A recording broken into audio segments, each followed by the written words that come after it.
Hi, my name is Natasha Smith, and I'm glad you joined my session on a journey to elementary STEM certification. I am one of your STEM virtual specialists for Georgia Department of Education. I'm going to take you through the 5-year journey that I went through with Evelyn C. West Elementary School as we obtained our STEM certification. Yes, we are the first state STEM certified school in South Fulton County.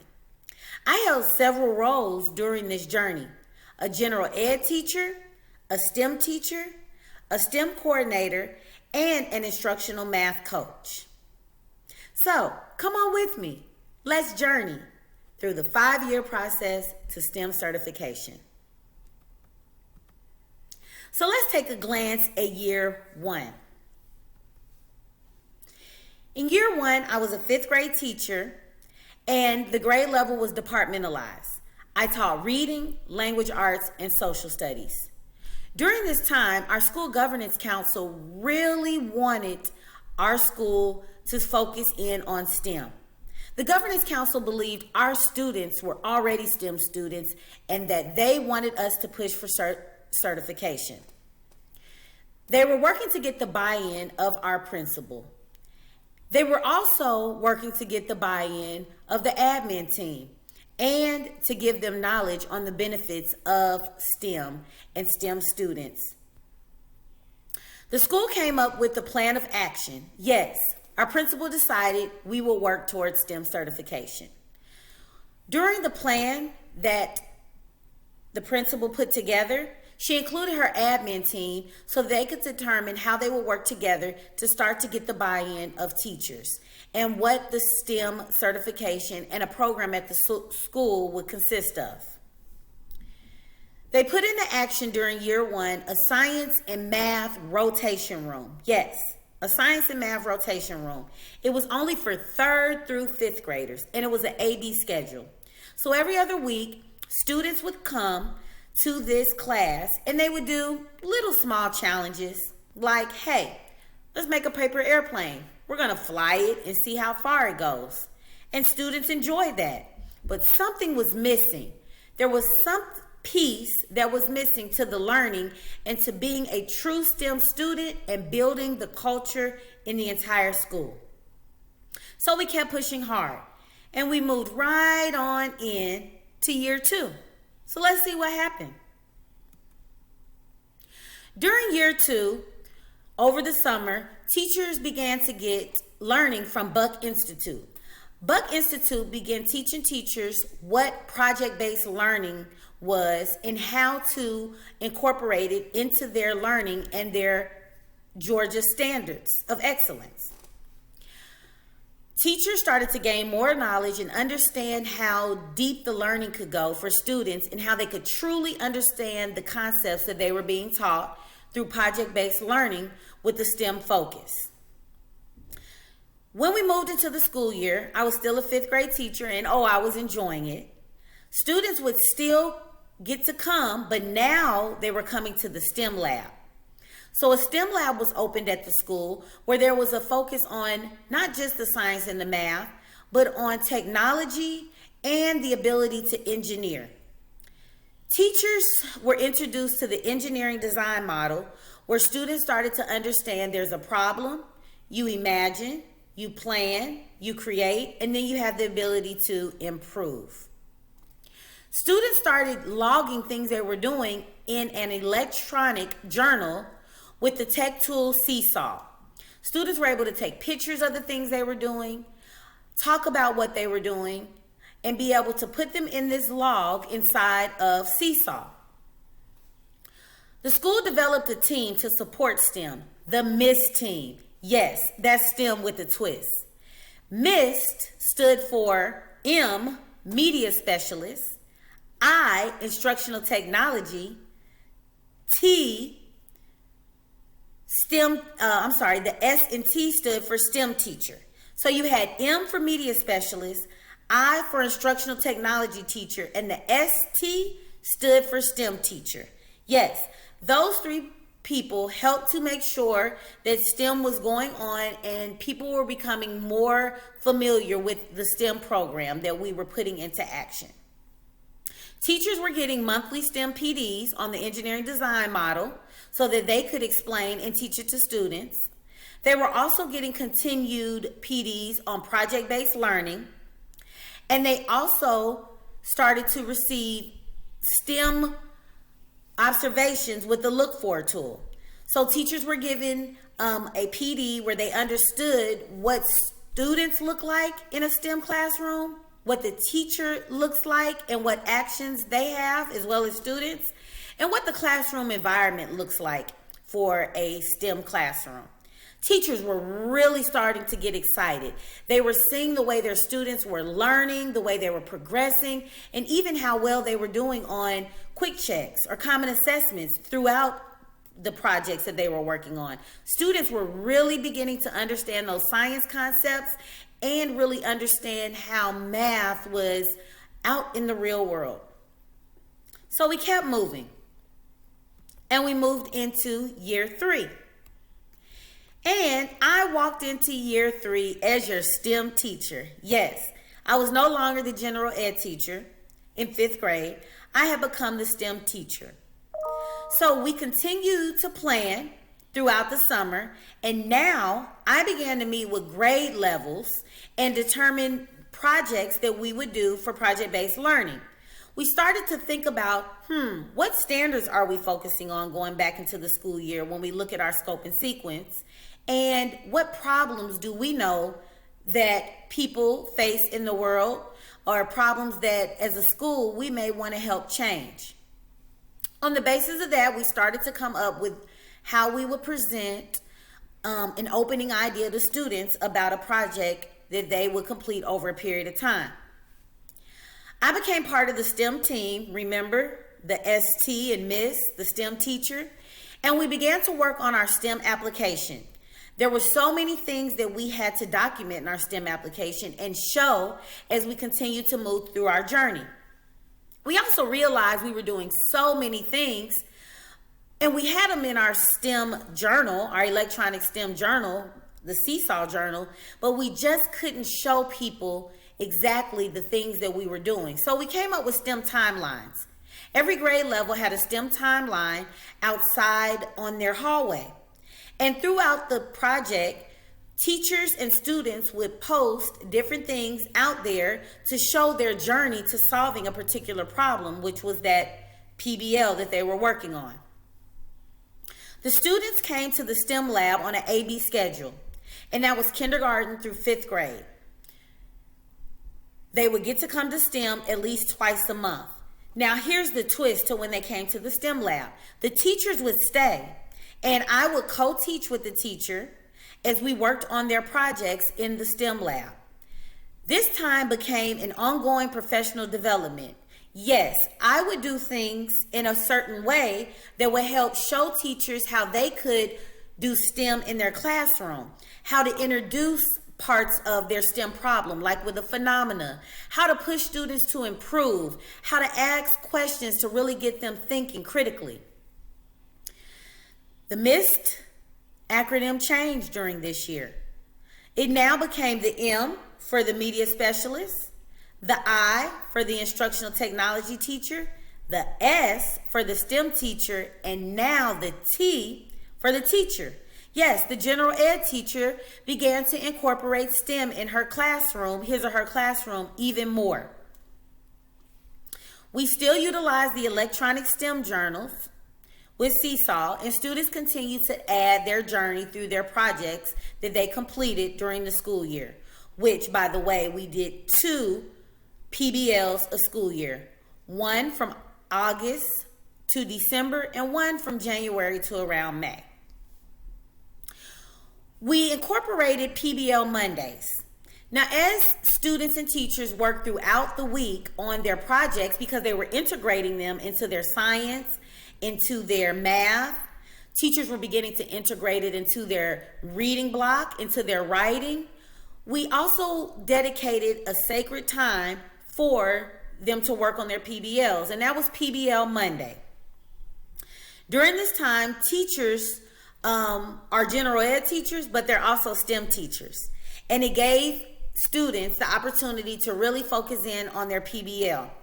In the classroom, you would see stations that were student driven, where they were testing out things, they were researching and really trying to solve the particular problem that their PBL was focused on. But more than anything, students were mastering standards. Students were learning the standards that were attached to their PBL so that they could become very familiar with those things and become experts so they could solve the problems. The monthly STEM PDs continued, and during those PDs, there was still STEM PBL planning, updates on where students and teachers were in the PBL, and continued support on PBLs being done correctly, making sure that they were student driven, making sure that the engineering design model was happening during the PBLs, making sure that the problems they were solving had a social action piece, a way that they were going to impact the community and help others and show empathy in this world. So we kept moving along, and we moved on to year 4. And we jumped right on to year 4. And I became a STEM coach as well.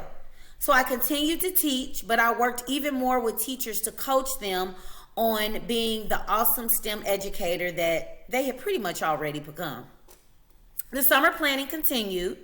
We planned for our upcoming PBLs for the new school year. Our STEM application, we kept doing it. We kept working on it and improving it and adding in all the pieces and parts to show what we were doing at our school as it applied to STEM. We incorporated STEM night, where we brought the community in. We felt like the community needs to really know what we're doing in our school. We want our community to be a STEM community. We wanted our parents to be STEM parents. So it was time to make sure that the community knew, and it was also an opportunity to bring in additional partners. So on this STEM night, students did many things. They showcased the PBL that they were working on or that they were completing. They worked on those PBLs while visitors were in the building, but we also brought in partners and opportunities for students to engage in STEM. They flew drones during STEM night. They made towers through STEM challenges. They coded robots. They maneuvered robots through different rooms. Their parents were so excited to see all the awesome things they were doing, because it's one thing to see what they're doing by bringing it home and talking about it, but to see them in action was amazing. We invited tons of different people, county leaders, the mayor, other leaders in our community. We invited partners in. Everyone came to see just what we were doing. We were also able to pull in additional support. People said, hey, I can help you all with that.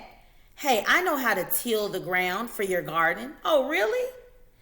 That's great. We'll add you to our list for our support for our STEM program.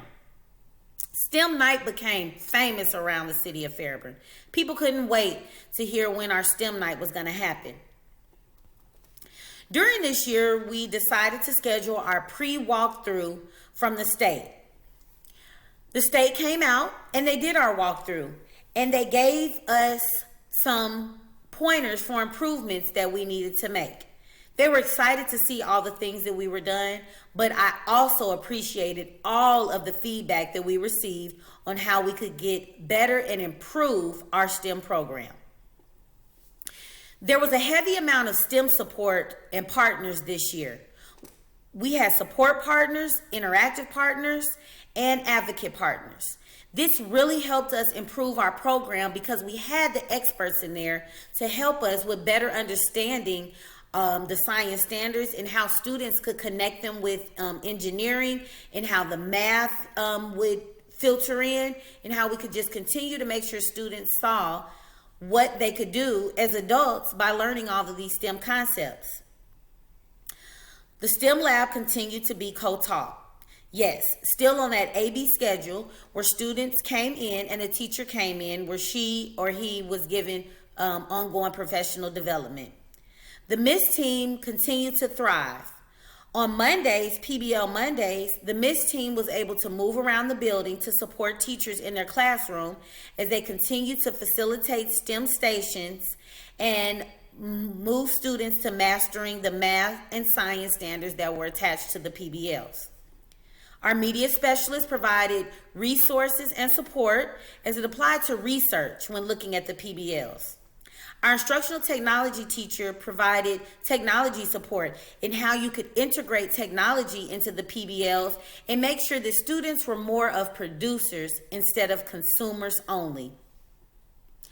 As a STEM teacher, I moved throughout the building to show how they could bring that STEM lab right there to their classroom. I provided resources and ideas to support the teachers. And the teachers continued to love what they were doing and enjoy engaging with students as they push towards solving problems through their PBL. We continued to log things in our electronic STEM journal, but we got a little feedback from the state and we needed to make a change. So when the state told us about a change we needed to make with our journals, they observed that students could show us different things in the Seesaw electronic journal, but it was hard for students to look back and reflect and think about the things that they had done earlier in the PBL to support where they were in the PBL. The elementary students just weren't maneuvering through that Seesaw electronic journal like we would like them to. So they suggested an old school STEM journal. Yes, that black and white composition notebook. And we thought, you know what? That seems to be a really good idea. So we rolled right into year 5. Yes, we rolled right into it. And during year 5, I continued to be the STEM teacher and the STEM coach.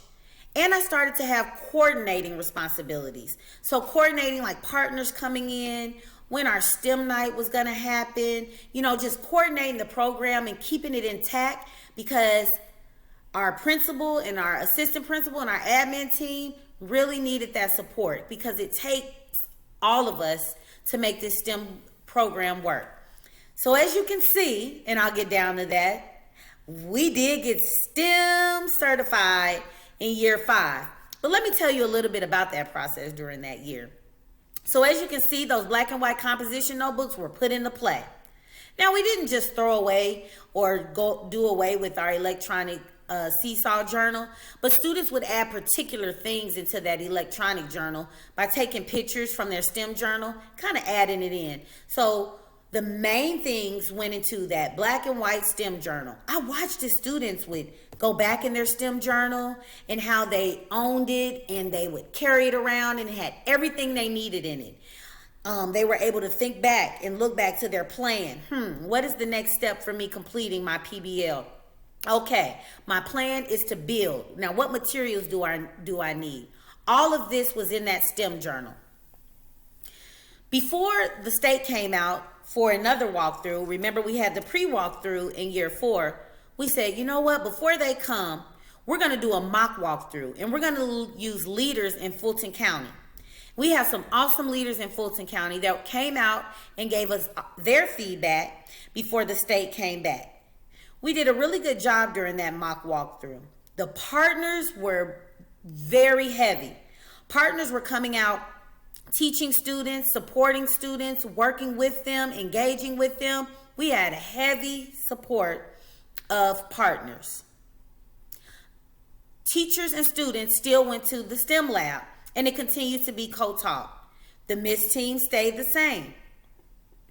We continue to have ongoing professional development, but what just warms me up inside the most is the integration of our black and white composition STEM journals for all of our students. Yes, every single student in the building had a STEM journal, and those students traveled with that STEM journal to the media specialist when they had media, and they added things like research into it. They traveled with it to the technology class where they planned out things that they were going to create, like a model with Tinkercad. They did all that planning in that journal. They brought it to the STEM lab, so whatever they worked on in the STEM lab was added to that journal. And then they kept it in their classroom for all the engagement that occurred in the general ed classroom. PBL Mondays again continued, and so teachers still had the opportunity to have that sacred moment on PBL Monday.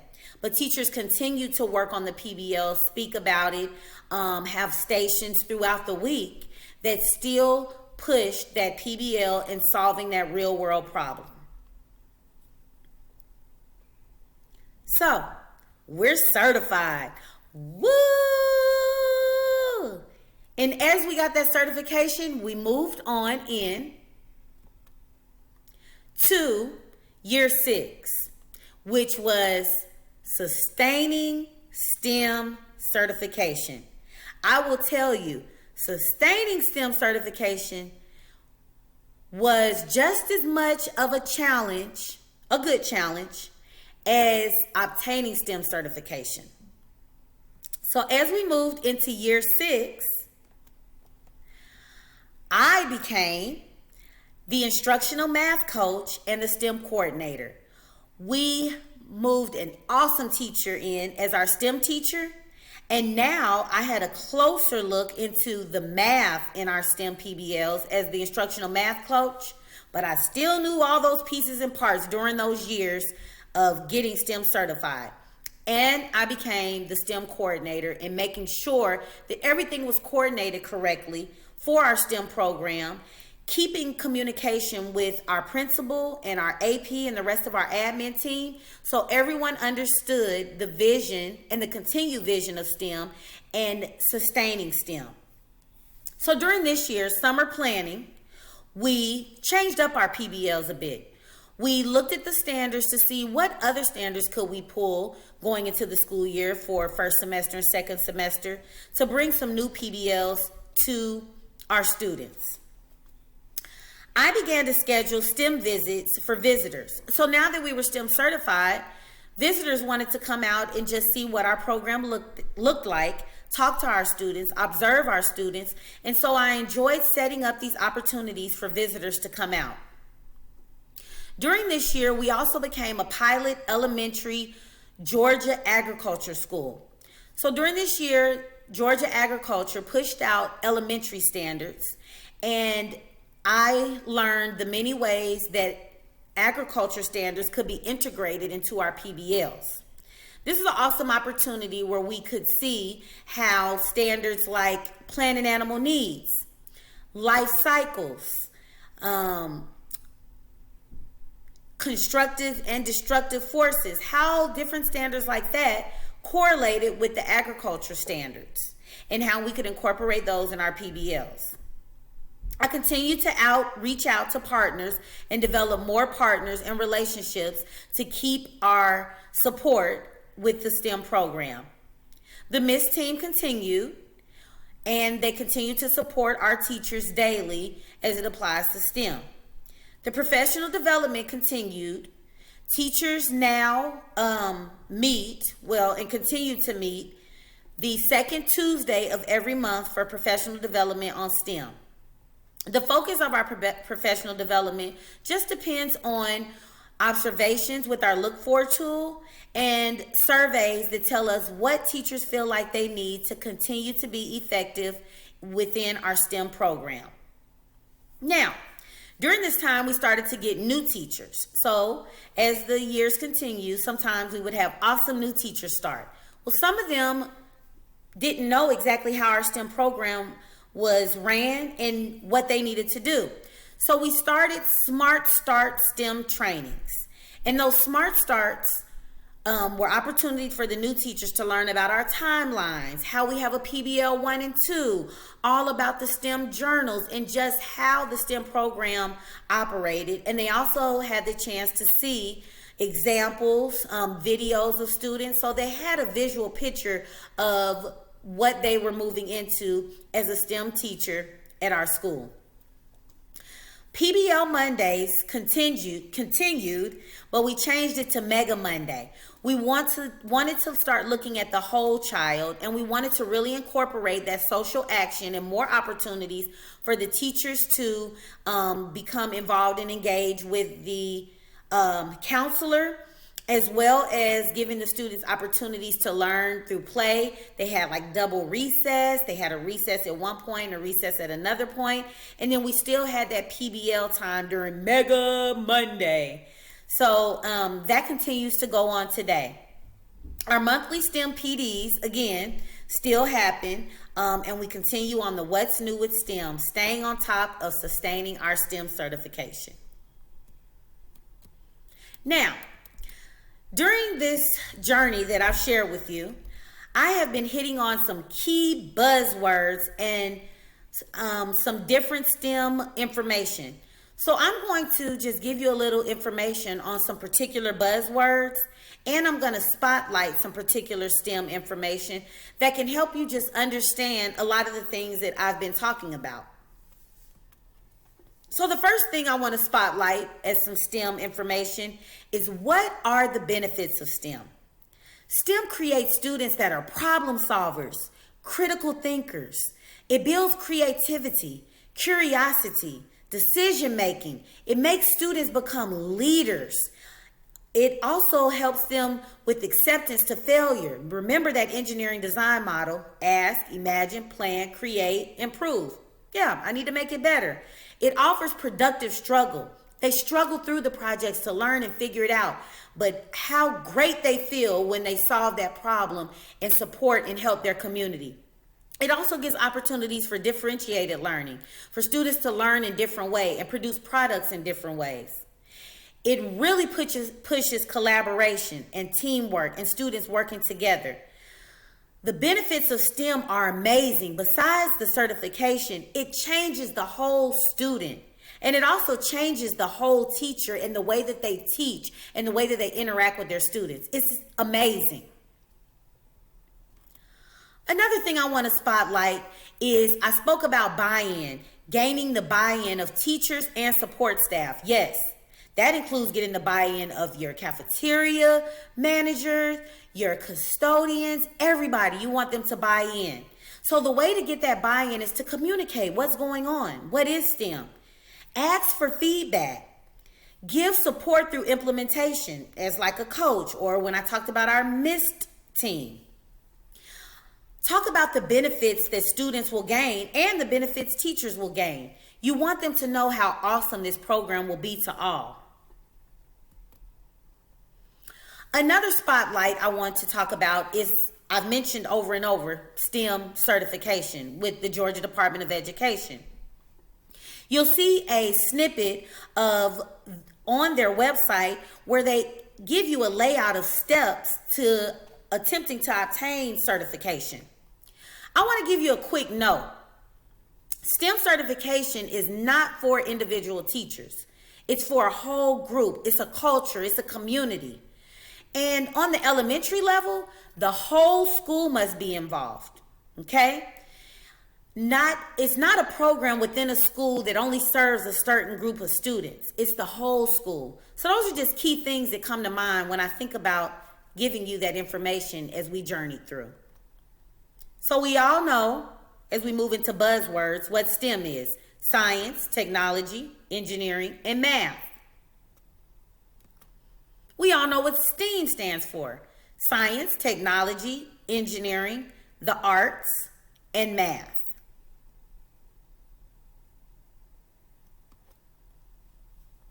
A STEM lab.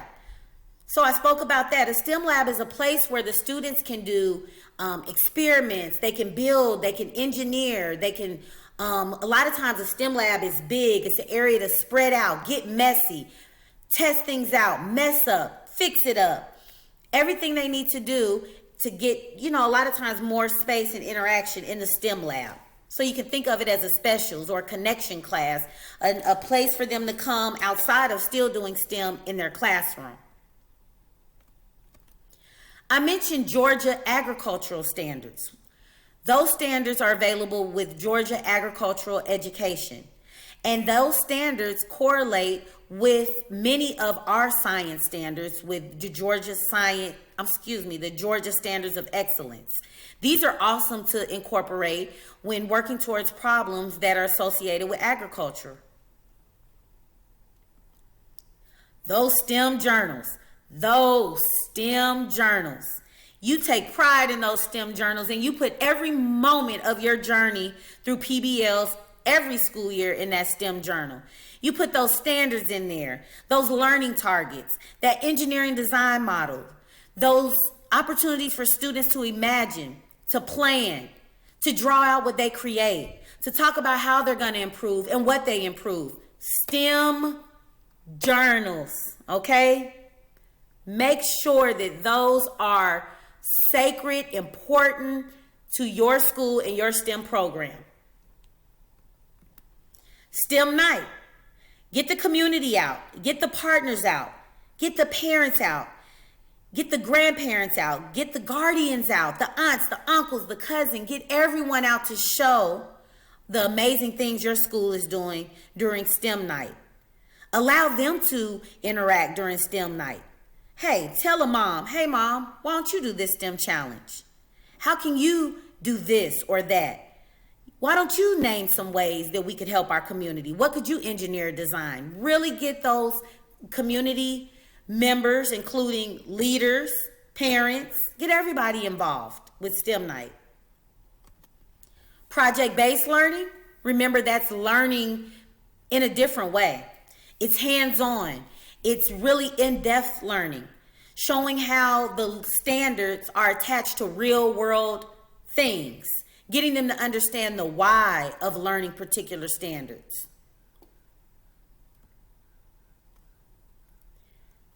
And those are my buzzwords. So, would you like more information? Do you have additional questions? Don't you hesitate to reach out to me. You can call me on my office phone. You can email me at smithnt1@fultonschools.org. And if you don't do anything else, follow me on Twitter at SmithTeaches2. Okay? Don't forget. So I'm Natasha Smith.